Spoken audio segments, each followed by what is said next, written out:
Sinta vergonha disso. E por isso agradeça a Deus que Ele libertou você do pecado e o transformou em servo do Altíssimo. E resolva que você nunca mais vai andar como você andou antes. Se você foi liberto do pecado e feito servo de Deus, e você anda naquelas coisas que agora você sabe, é uma vergonha, tem alguma coisa errada. Porque o que você devia sentir era vergonha e não prazer em andar nos caminhos antigos. Carta de Paulo aos Romanos, capítulo 6, e faremos a leitura do verso 19 até o verso 23. Falo como homem por causa da fraqueza da vossa carne. Assim como oferecestes os vossos membros para a escravidão da impureza e da maldade para a maldade, assim oferecei agora os vossos membros para servirem à justiça para a santificação. Porque quando eres escravos do pecado, estavais isentos em relação à justiça. Naquele tempo, que resultados colhestes? Somente as coisas de que agora vos envergonhais, porque o fim delas é morte. Agora, porém, libertados do pecado, transformados em servos de Deus, tendes o vosso fruto para a santificação e, por fim, a vida eterna. Porque o salário do pecado é a morte, mas o dom gratuito de Deus é a vida eterna em Cristo Jesus, nosso Senhor. Nós pedimos, ó Deus, que Tu nos encaminhes na compreensão da Tua palavra, que Tu abras os olhos do nosso entendimento, que Tu inclines o nosso coração a obedecer-Te.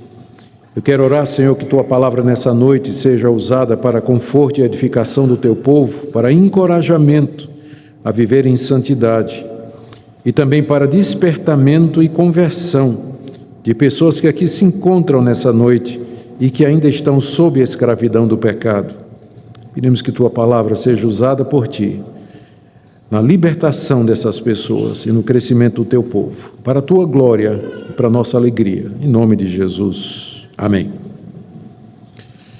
Queridos, nós estamos no capítulo 6 da Carta aos Romanos, terminando o capítulo nessa noite.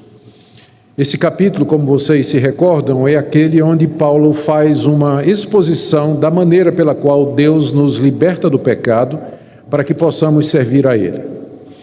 Na primeira parte da carta, Paulo havia explicado o estado de perdição em que toda a humanidade se encontra. Primeiro os gentios, capítulo 1 fala a respeito disso. Depois os judeus, capítulo 2 fala sobre isso. E depois ambos, metade do capítulo 3. Paulo termina dizendo que Deus encerrou a humanidade toda debaixo da lei para que a condenação e a justiça de Deus ficassem evidentes a todos, e os motivos pelos quais Deus então os condena. Depois da metade do capítulo 3 até o capítulo 5, Paulo explicou de que maneira judeus e gentios são justificados gratuitamente mediante a fé em Jesus Cristo. E terminado esse capítulo, Paulo, no 6, inicia uma nova fase, uma nova etapa da carta, em que ele mostra de que maneira aquelas pessoas que eram perdidas, que foram justificadas pela fé em Cristo Jesus, agora devem viver de maneira agradável a Deus. E o capítulo 6 fala de como nós somos livres do pecado. O 7, que nós vamos começar a semana que vem, fala de como somos livres da lei. E o capítulo 8 fala de como nós devemos e podemos andar no Espírito Santo. Todos esses 3 pontos têm a ver com a vida cristã aqui nesse mundo, com a vida prática, com a santificação. Mas aqui no capítulo 6, o tema é libertação do poder do pecado aqui nesse mundo. Na primeira parte do capítulo, como vocês se recordam, Paulo falou de que nós estávamos unidos a Cristo na sua morte e na ressurreição. E é com base nisso que devemos tomar conhecimento dessa verdade, nos considerar como mortos e nos oferecer a Deus para viver uma vida nova, uma vida santa em contraste com a vida anterior. Na segunda parte, que nós vimos na mensagem anterior, que vai do verso 15 até o verso 18, Paulo mostrou como Deus, mediante o Evangelho, que é um molde, uma forma, Ele moldou o nosso coração de maneira que, libertos do pecado, nós podemos agora andar em novidade de vida. O Evangelho, como doutrina, ela é o meio pelo qual ele é o meio pelo qual Deus opera essa libertação, nos livrando do domínio do pecado e nos fazendo servo deles. E aqui no trecho que eu acabei de ler, que nós vamos considerar nessa noite, Paulo faz um apelo para que os cristãos que o ouvem se entreguem a Deus, se consagrem a Deus, ou usando os termos que Paulo usa aqui, se ofereçam a Deus para viver uma vida completamente consagrada a Ele. Então é isso que é a passagem que nós acabamos de ler. Paulo está exortando, orientando os seus leitores a se oferecer a Deus como resultado daquilo que Deus já fez em suas vidas. Eu queria então, nessa noite, considerar com vocês, em primeiro lugar, o que é que Paulo quer dizer com oferecer-se a Deus, que é o moto, né? É o mote aqui da passagem.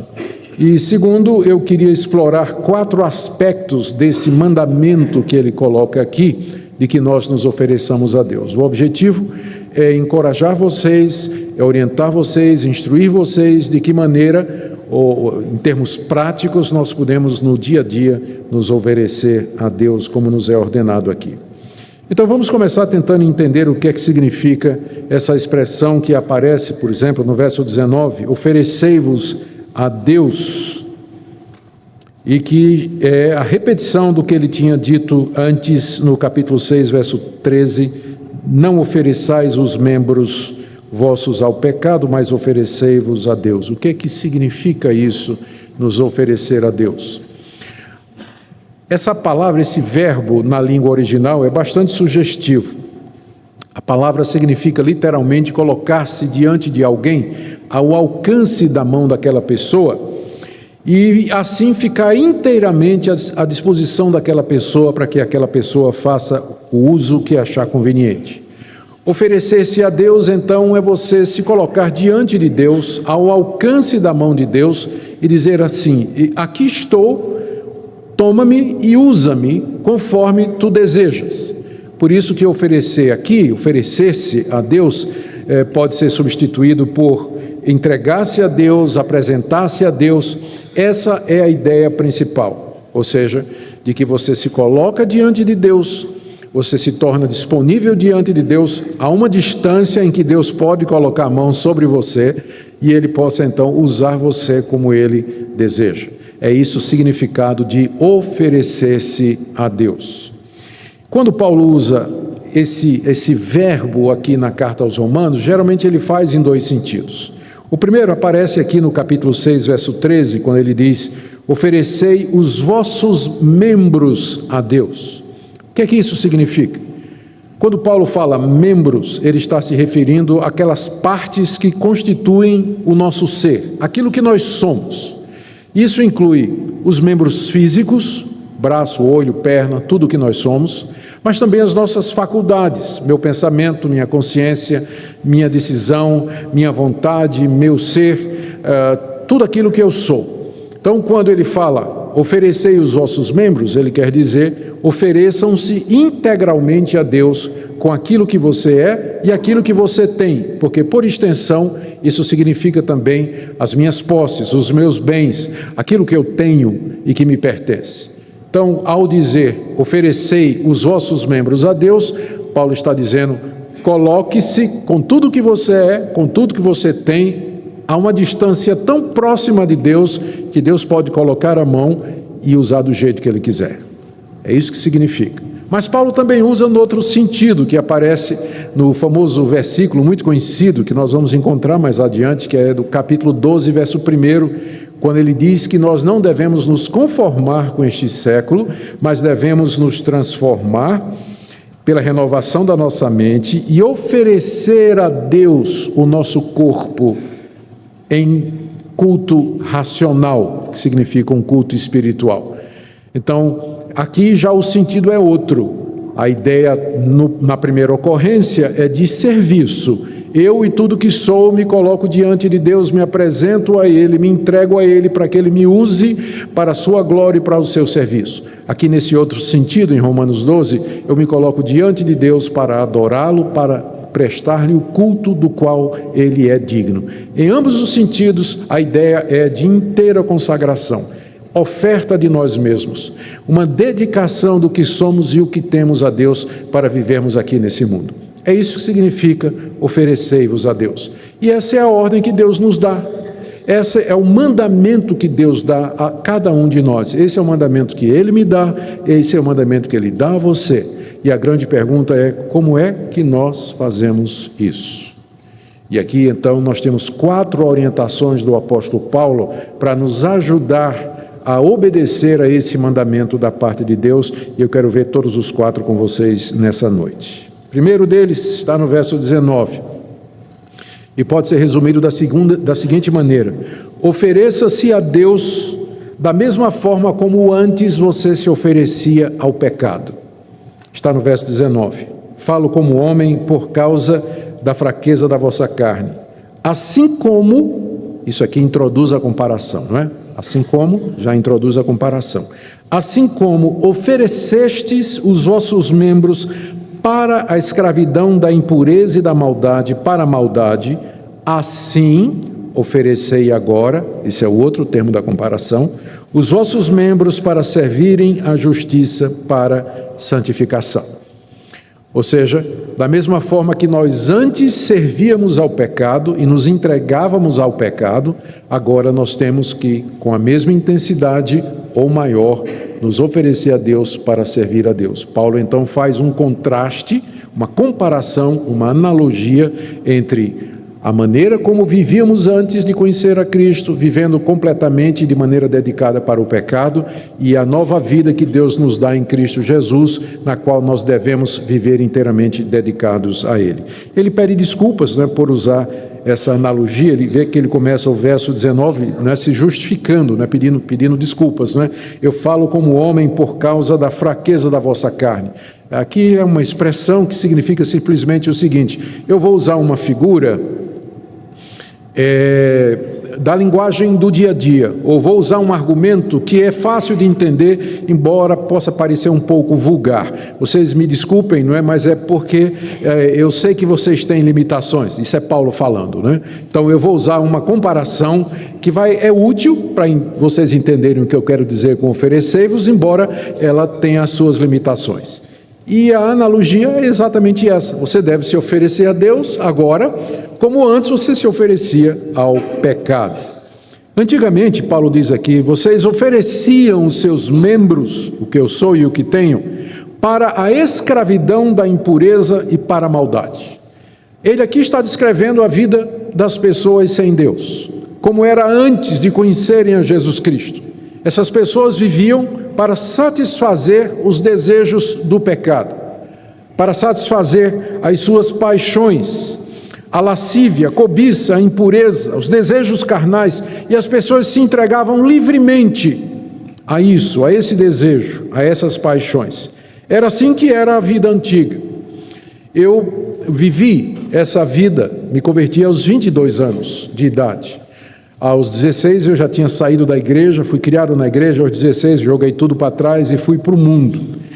E eu me lembro, olhando para aqueles dias, como essa descrição aqui é uma descrição exata do que aconteceu comigo, e eu tenho certeza que é uma descrição exata para quem já viveu como servo do pecado antes de conhecer a Jesus Cristo. A maneira como me entregava com avidez e com desejo e sem a menor culpa, sem a menor vergonha a fazer coisas reprováveis. Era assim que eu vivia, e é assim que Paulo descreve, é assim que é a vida da pessoa sem Deus. Antigamente se entregava, se oferecia ao pecado como escravo para cumprir a vontade do pecado, praticando a maldade e a impureza. E agora vem a comparação: você deve se oferecer a Deus com a mesma intensidade. Agora que você está livre, agora que você foi liberto da escravidão do pecado, e em contraste com o que era antes, diariamente se coloque voluntariamente diante de Deus, ao alcance de suas mãos, e diga: usa-me. Apresente os seus membros a Deus como instrumentos não mais da imundícia, da maldade, da impureza e da imoralidade, mas como instrumentos da justiça de Deus. Isso antes não era possível. Verso 20. porque quando éreis escravos do pecado, estáveis isentos em relação à justiça. Essa frase de Paulo quer dizer o seguinte: antigamente vocês eram escravos do pecado, e como escravos do pecado vocês não podiam ser escravos de Deus. O sistema de escravidão era de submissão exclusiva. É diferente do nosso sistema de trabalho hoje. Eu posso ter um emprego de manhã, posso ter outro patrão à tarde no outro emprego, e posso ter uma terceira atividade à noite. Mas o escravo, ele servia integralmente ao seu patrão. Antes eu era escravo do pecado e eu não tinha tempo para Deus, eu não tinha como servir a Deus. Paulo usa uma expressão aqui: quando vocês eram escravos do pecado, vocês estavam isentos em relação à justiça, ou em relação a Deus. Isento aqui quer dizer livre. Livre no sentido de que você não tinha nenhuma obrigação com Deus. Ou você sentia que não tinha nenhuma obrigação com Deus, ou você não queria nenhuma obrigação com a justiça de Deus e com as coisas de Deus. Ou seja, Paulo está dizendo que tem apenas duas opções: ou você vive uma vida dedicada ao pecado, como escravo do pecado, ou você vive uma vida de dedicação a Deus. Não tem nenhuma área no meio que seja uma área cinzenta em que você atua como se fosse livre, porque há pessoas que pensam assim, que elas têm liberdade, que elas vivem de maneira autônoma e que elas escolhem quando elas vão servir a Deus e que elas escolhem quando vão servir ao pecado. Esse não é o pensamento bíblico. Essa não é a perspectiva que a Bíblia dá a nosso respeito. A Bíblia fala de nós ou como escravos do pecado, servindo integralmente ao pecado, ou como servos de Deus, sem ter tempo para viver a vida no pecado. E esse então é o primeiro argumento do apóstolo Paulo aqui. Vocês devem se oferecer a Deus com a mesma intensidade, dedicação, alegria, vontade e disposição com que antes vocês serviam ao pecado. É assim que vocês devem fazer. É uma comparação para a qual ele pede desculpas, não é? Porque parece meio que vulgar ou simplório, mas ela nos ajuda a entender, ela dá um referencial. Da maneira como você gostava de sair, de fazer o que não presta, de ver as coisas que não devia ver, que você gostava de ficar falando mal da vida dos outros, que você gostava da violência, da agressividade, da mesma forma que você se deleitava naquela vida antiga, agora você deve fazer isso com relação a Deus e as coisas de Deus. Que seja Deus a sua alegria, que seja Deus o seu prazer, que seja Ele a fonte de satisfação e contentamento na sua vida, assim como antes, agora também.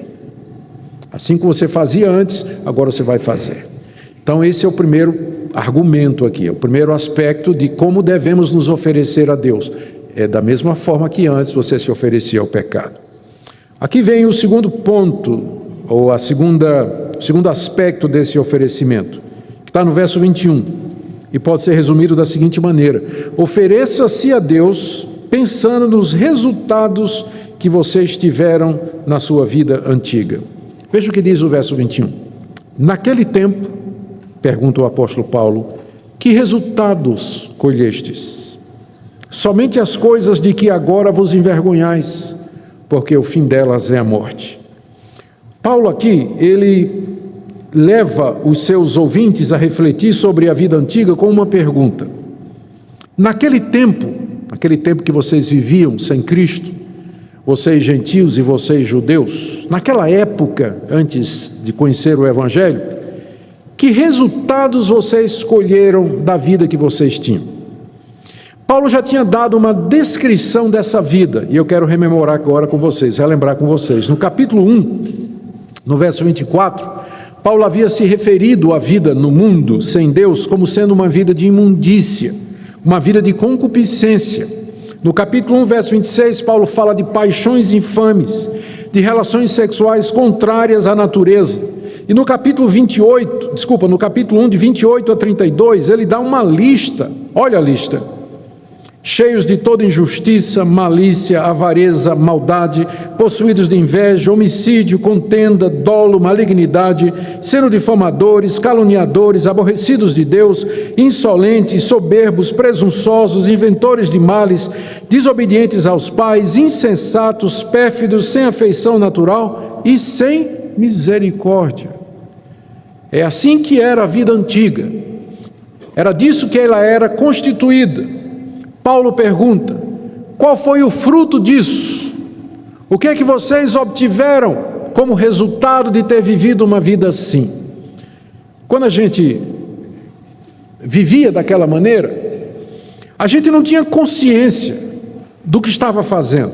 Veja como Paulo aqui descreve o sentimento das pessoas quando elas vivem assim. Agora você vai comigo para Efésios 4, por favor, do verso 17 até o verso 19. Paulo está descrevendo essa vida debaixo do pecado, debaixo da lei, nas trevas, sem Deus. Olha o que ele diz: isso, portanto, digo, e no Senhor testifico, que não mais andeis como também andam os gentios, na vaidade dos seus próprios pensamentos, obscurecidos de entendimento, alheios à vida de Deus por causa da ignorância em que vivem, pela dureza do seu coração, os quais, tendo se tornado insensíveis, se entregaram à dissolução para com avidez cometerem toda sorte de impureza. Era assim, e é assim, que as pessoas se sentem quando elas estão praticando essas coisas. Paulo diz aqui: são obscurecidas do entendimento, alheias à vida de Deus, vivem uma vida de ignorância, e com toda avidez elas se lançam para praticar toda sorte de impureza e de imoralidade. É assim que eu vivi. É assim que muitos de vocês viveram. E é assim que talvez alguns de vocês vivam. Quando a gente está no mundo, a gente não tem consciência.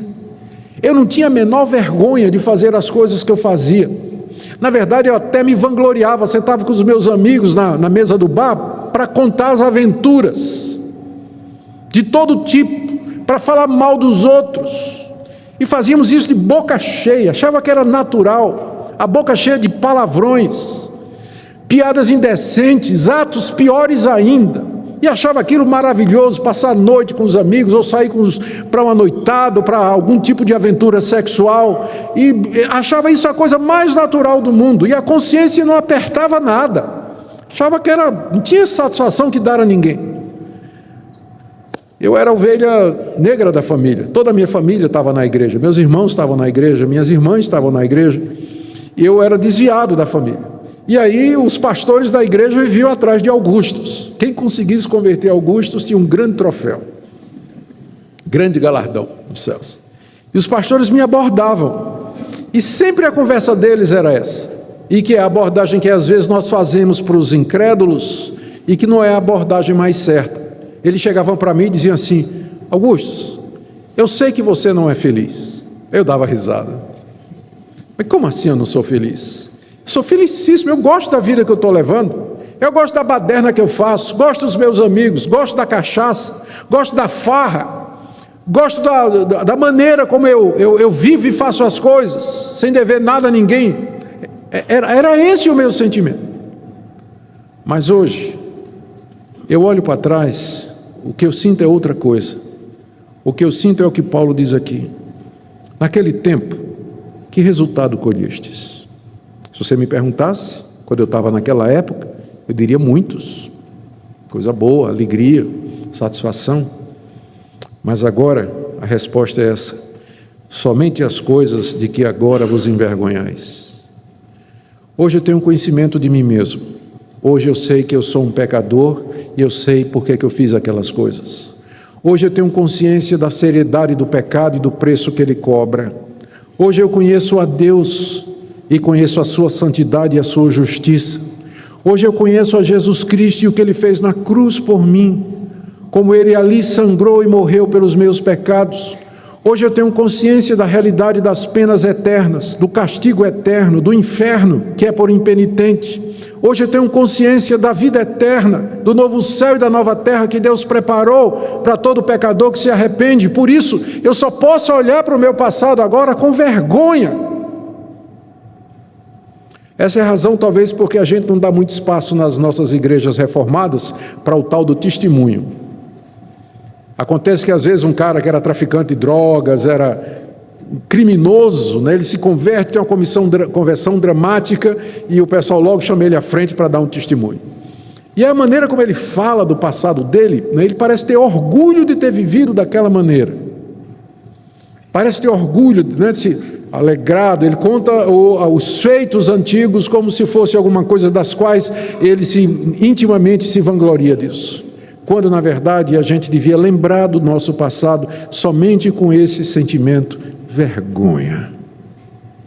Era o que eu era o que eu fiz. Eu fui uma vergonha diante de Deus, diante dos homens, diante das pessoas e diante de mim mesmo.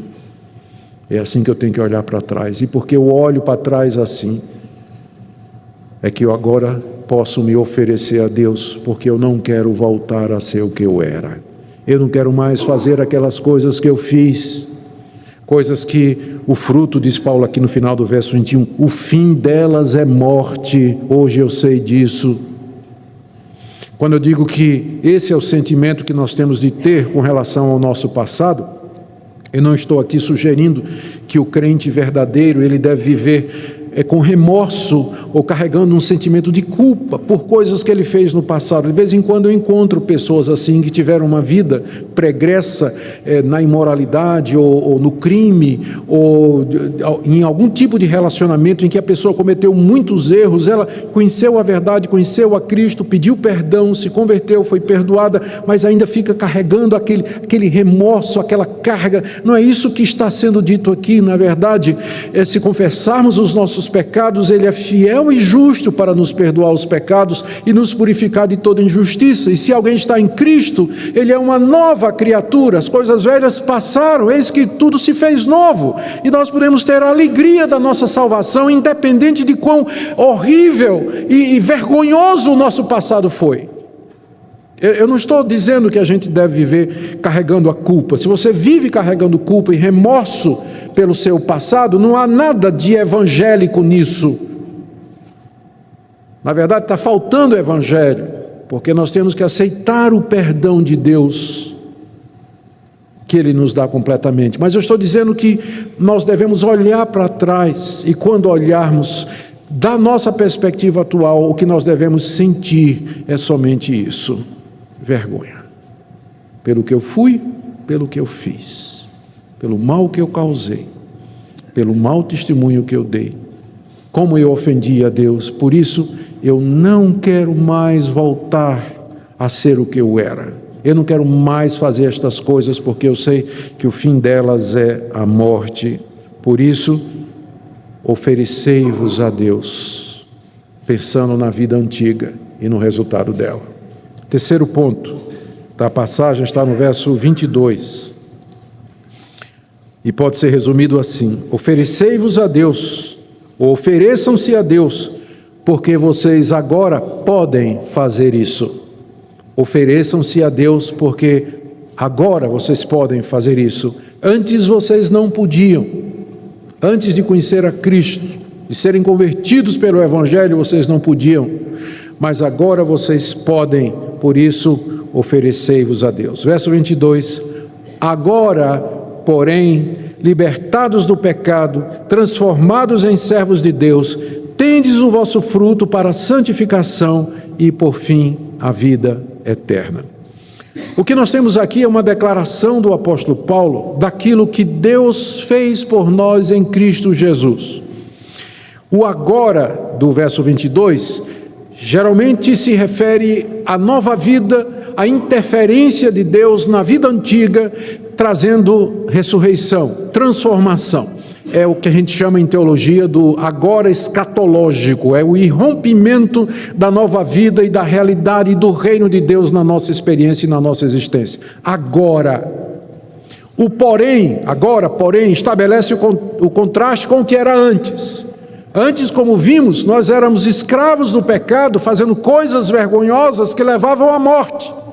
Agora, porém, duas coisas: libertos do pecado, mediante a ação de Deus através de Cristo Jesus, e transformados em servos de Deus, e essa transformação é Deus que opera em nós pela sua graça, vocês têm o fruto de vocês para a santificação e por fim a vida eterna.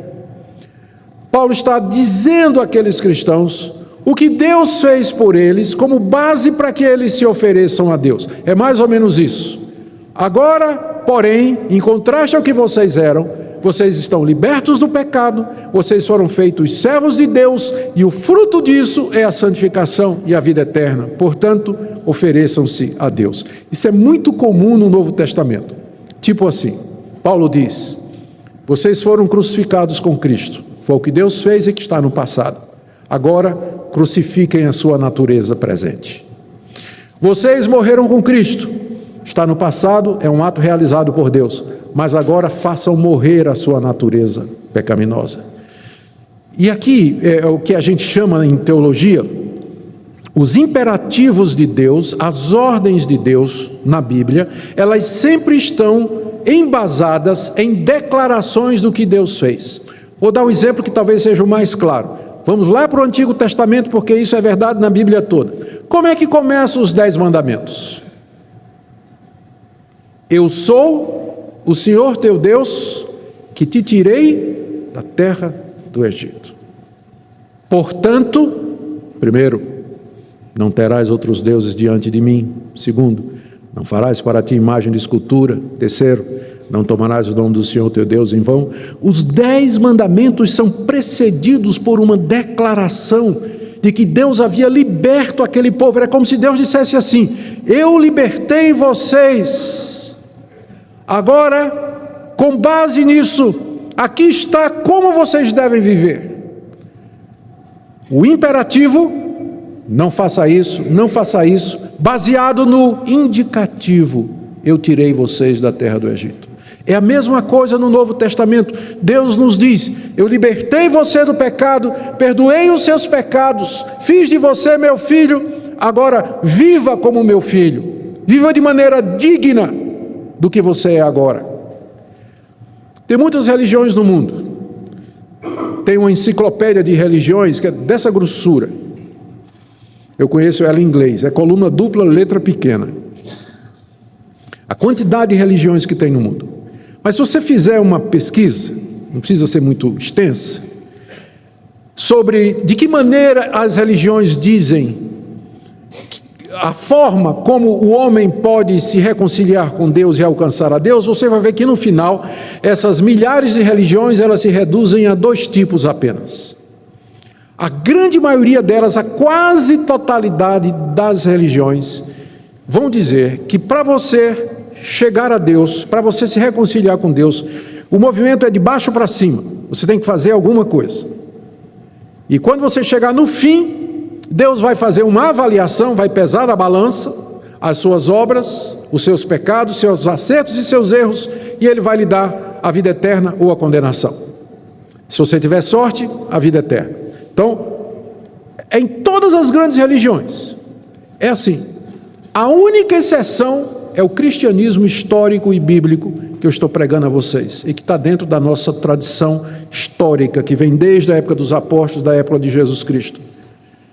Nessa religião, eu vou chamar de religião, não no sentido pejorativo e negativo que tem hoje, o movimento não é de baixo para cima, mas de cima para baixo. Deus é que vem ao encontro da pessoa.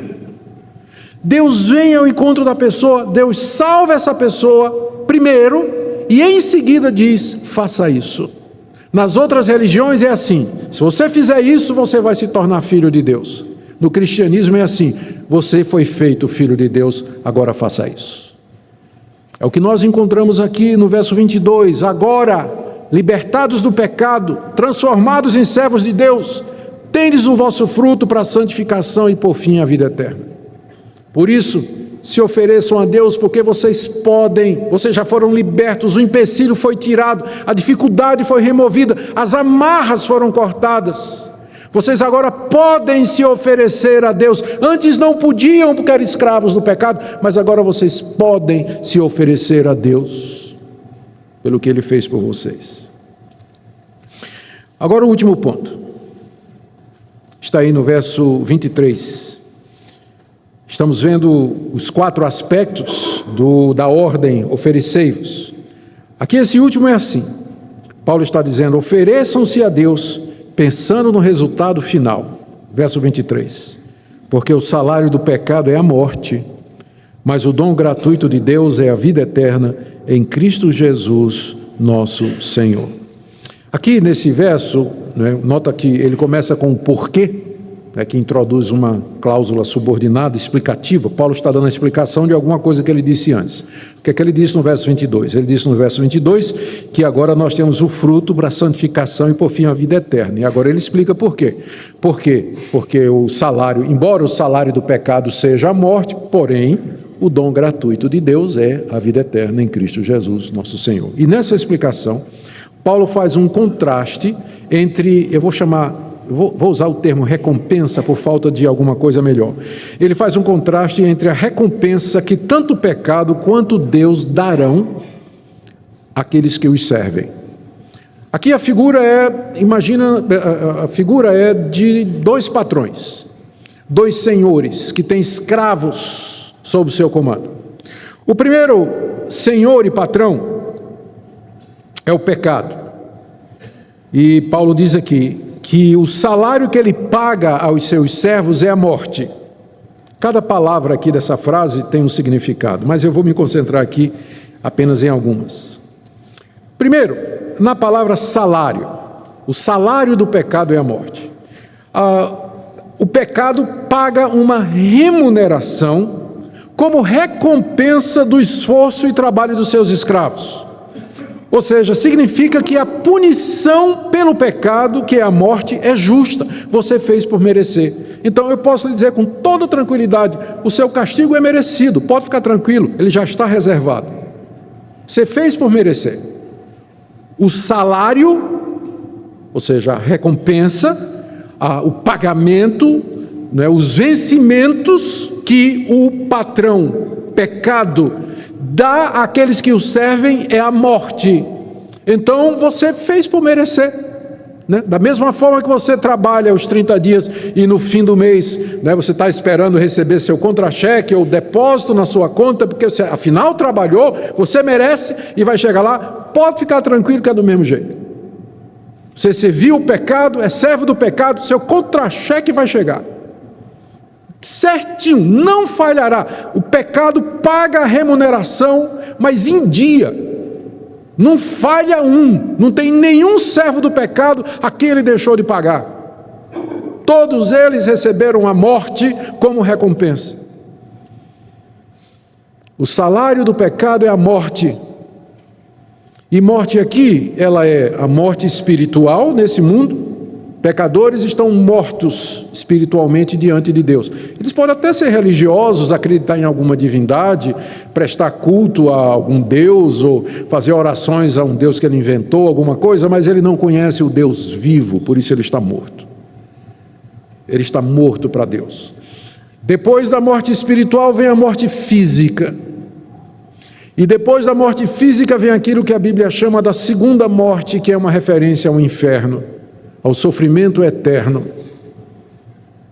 sem pausa. É isso que o pecado vai dar como salário aos seus servos. Mas, metade do verso 23, eu amo esses mas do apóstolo Paulo, sinalizam as intervenções de Deus.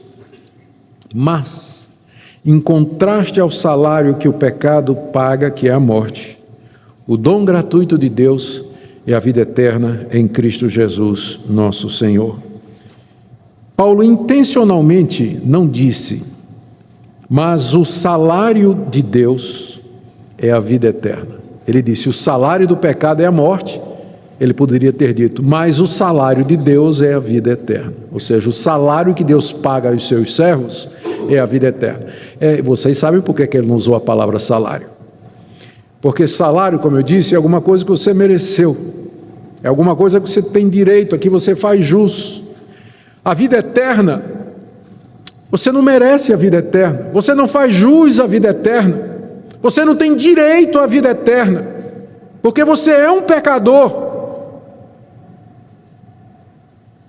Você é um pecador, como eu sou.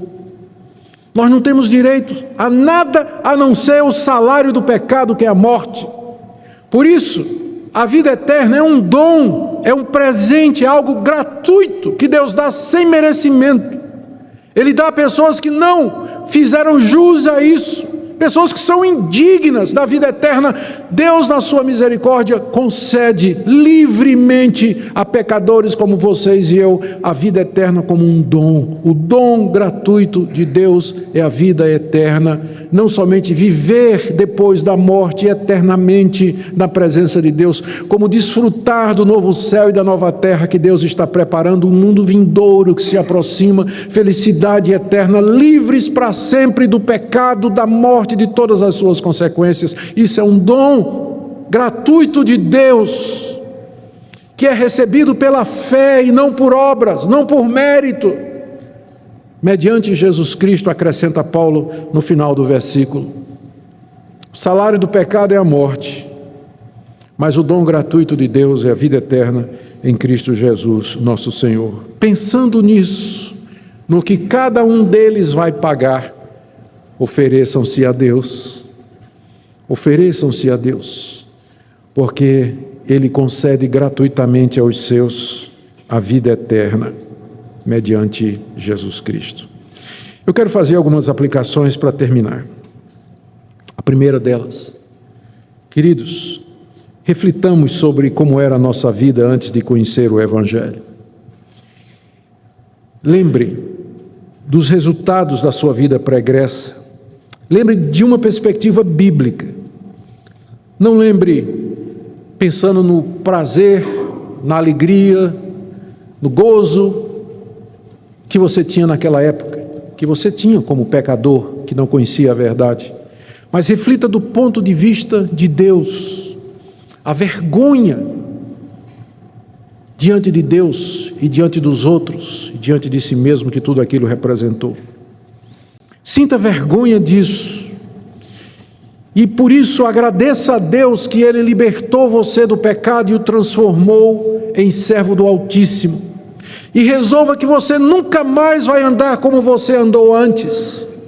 Se você foi liberto do pecado e feito servo de Deus, e você anda naquelas coisas que agora você sabe, é uma vergonha, tem alguma coisa errada. Porque o que você devia sentir era vergonha e não prazer em andar nos caminhos antigos. Se você nasceu num lar cristão e nunca se afastou do Evangelho e da igreja, medite na misericórdia de Deus em preservar você. De vez em quando eu encontro um adolescente, que nasceu na igreja, cresceu na igreja, foi para a escola dominical, foi batizado na infância, foi criado pelos pais, tem um excelente testemunho dos pais em casa, sempre a vida dele foi igreja, escola, amiguinhos da igreja e tudo mais, e às vezes ele fica olhando para aqueles outros jovens que foram para o mundo e se converteram depois, tiveram a experiência no mundo e depois se converteram, e dizem assim, quem sabe, puxa vida, a minha vida é tão monótona, eu não sei nem o que é isso, como será o mundo? Como será viver no mundo? Será que se eu fosse para o mundo, tivesse uma experiência no pecado e depois me convertesse, eu não seria um crente melhor? Eu vou lhe dar a resposta agora: não. Não.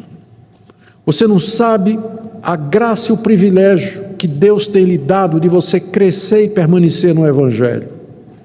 Porque o pecado deixa marcas. Eu tenho gravado na minha cabeça até o dia de hoje as imagens do meu primeiro filme pornográfico, quando eu tinha 16 anos. Aqui.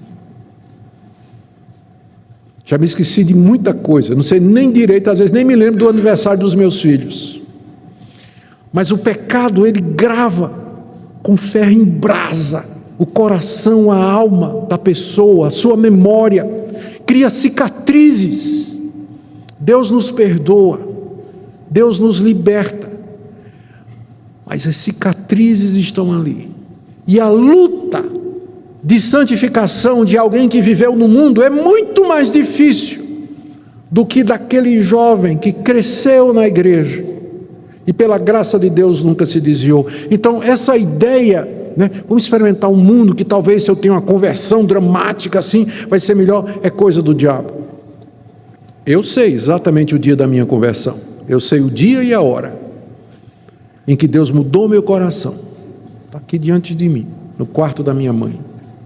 Uma noite de setembro de 1977, quando eu clamei a Deus. E Ele me ouviu. Caiu um fardo de 200 quilos das minhas costas. Os meus olhos se abriram. Me vi na presença de Deus. Você diz, que coisa maravilhosa, pastor. Eu queria ter uma conversão dessa. Não, você não quer. Eu prefiro a Minca. A Minca nasceu num lar cristão. Ela não lembra quando ela se converteu, mas é muito mais crente do que eu. Eu acho que ela já nasceu crente. Ela não sabe o dia da conversão dela. Nem o pai dela, reverendo Francisco Leonardo. Então não caia nessa. Estou vendo jovens aqui, adolescentes da nossa igreja, crianças. Não pensem nisso, que indo lá, pulando a cerca, você vai voltar com mais experiência. Você vai trazer cicatriz, desgraça, horror e vergonha para a sua vida. É isso que vai acontecer. Dê graças a Deus que você pode continuar firme no Evangelho, como Timóteo. Como Timóteo. Terceira coisa, use os meios que Deus lhe oferece para que você não viva mais como escravo do pecado. Tire tempo para diariamente estudar a palavra de Deus. Esse é o principal meio que Ele deixou junto com a palavra, com a oração. Medite na palavra dEle. Gaste tempo para refletir sobre ela. Ore sem cessar. Tire tempo para orar. Participe das reuniões da igreja, dos cultos, dos grupos de estudo bíblico. Use os meios que Deus deixou para que você se ofereça a Ele diariamente. E ofereça tudo o que você é e tudo o que você tem para servir a Deus. Tem pessoas que precisam conhecer a Deus. Tem pessoas que precisam de ajuda. Há coisas a fazer no reino de Deus. Portanto, se coloque diante de Deus a uma distância de Deus suficiente que Ele possa colocar as mãos em cima de você e diga, Senhor, eis-me aqui, eu me apresento a Ti, eu me ofereço a Ti, eu me oferto a Ti com tudo que sou. Eu quero viver para a Tua glória, quero que minha vida seja toda consumida para a Tua glória, deixando para trás as coisas das quais agora eu me envergonho. E por último, queridos, hoje à noite, coloco a morte e a vida diante de vocês. Escolham. Morte, se vocês quiserem continuar no caminho do pecado, no caminho da desobediência, da incredulidade e da teimosia. O salário é certo. Vida, se arrependidos, crentes em Cristo, oferecem-se a Deus, dele recebendo gratuitamente o dom da vida eterna. Oremos. Ó Deus, te damos graças por tão grande misericórdia que salva pecadores do mais profundo do abismo. Te damos graças pela misericórdia que preserva filhos de pecadores, fazendo-os andar no caminho do Evangelho desde cedo. Te damos graças, ó Deus, porque pelo Evangelho o Senhor nos liberta, perdoa. Eu quero interceder nessa noite pelos que aqui se encontram e que são escravos das paixões, da maldade, da impureza, da imoralidade, da mágoa, do ódio, da inveja, da raiva. Ó Deus, quebranta essa escravidão, liberta esses queridos pelo poder do Evangelho de Cristo. Se há filhos ou filhas tuas essa noite aqui, que fazem coisas que envergonham, tanto é que fazem em oculto, nós pedimos que Tu tenhas misericórdia, que Tu tragas libertação. Levanta para Ti um povo santo, um povo que anda humildemente, com alegria, com singeleza de coração, um povo compassivo, perdoador, que ama. Pedimos ao Senhor que Tua palavra opere todas estas coisas, porque sabemos que somente ela, pelo Espírito, é que pode realizar efetivamente estes milagres que nós Te pedimos. Bendito seja o Teu nome por essa noite. Em nome de Jesus. Amém.